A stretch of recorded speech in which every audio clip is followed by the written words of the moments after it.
ये कहानी मनोरंजन के लिए है, आप इसे दिल पर ना लें। जब रात को भाई ने मुझे बेड पर सुलाकर रात भर प्यार की अधूरी दास्तान सर्दियों की हल्की धूप में शिमला की खूबसूरत वादियों के बीच नेहा और आरव की कहानी का आगाज हुआ।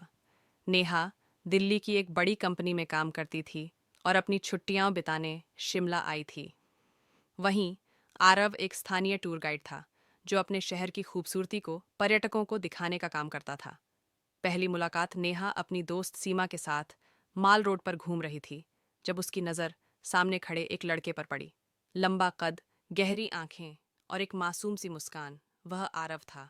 सीमा ने बताया कि आरव एक बेहतरीन टूर गाइड है और अगर शिमला की असली सुंदरता देखनी हो तो उससे बेहतर कोई नहीं। नेहा ने झिझकते हुए आरव से पूछा, क्या आप हमें शिमला की असली खूबसूरती दिखा सकते हैं? आरव मुस्कुराया और बोला, अगर आप बर्फ की सफेद चादर में लिपटे पहाड़ों को महसूस करना चाहती हैं, तो कल सुबह 6 बजे तैयार रहिए। बर्फ में खिलता प्यार। अगली सुबह नेहा और सीमा तैयार होकर होटल के बाहर आरव का इंतजार कर रही थीं।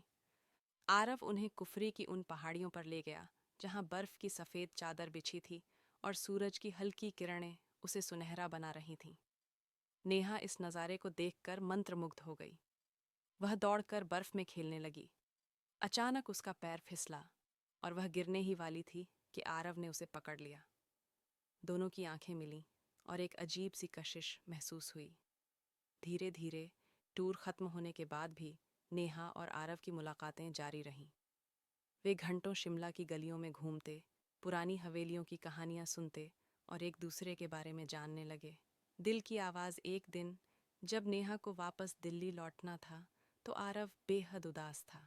उसने अपनी भावनाओं को छुपाने की बहुत कोशिश की, लेकिन आखिरकार बोल पड़ा, नेहा, अगर तुम चली गई तो मेरा यह शहर भी सूना हो जाएगा।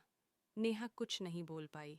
वह जानती थी कि उसे भी आरव से प्यार हो गया था, लेकिन उसकी दुनिया दिल्ली में थी और आरव की शिमला में।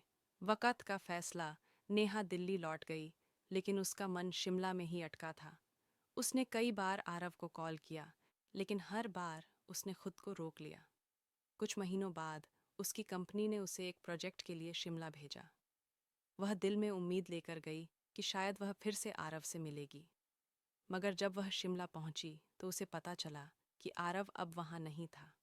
किसी ने बताया कि वह दिल्ली चला गया है, शायद किसी को ढूंढने। नेहा की आंखें खुशी से चमक उठीं।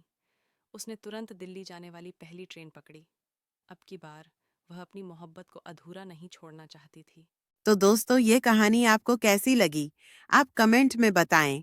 अगर आप हमारे YouTube चैनल पर पहली बार है, तो हमारे चैनल को सब्सक्राइब कर लें और वीडियो को एक लाइक कर दें। तो दोस्तों, फिर मिलते हैं एक नई कहानी के साथ। तब तक के लिए नमस्कार, जय हिंद।